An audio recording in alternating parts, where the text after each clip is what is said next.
Go over here again, yes.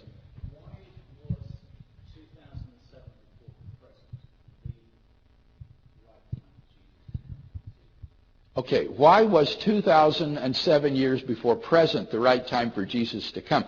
Actually, Jesus didn't come 2007 years ago. Our calendars are off by several years because of a switch midway through.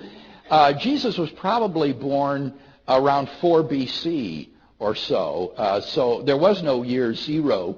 And so it wasn't exactly 2007 years ago. But the question was, why was this the time for him to come? Well, of course one can't read God's mind, but what one can say, as the Apostle Paul said, is that in the fullness of time, God sent forth his Son to be born of a woman, born under the law, to redeem mankind.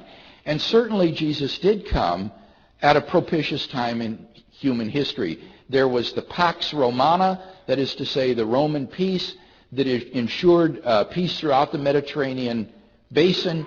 That facilitated the spread of the gospel, as well as the Roman roads, which also helped to facilitate the spread of the gospel.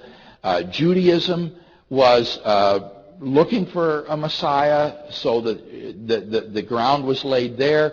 And so in many ways, this was a propitious time for Jesus to be born and for the gospel to spread.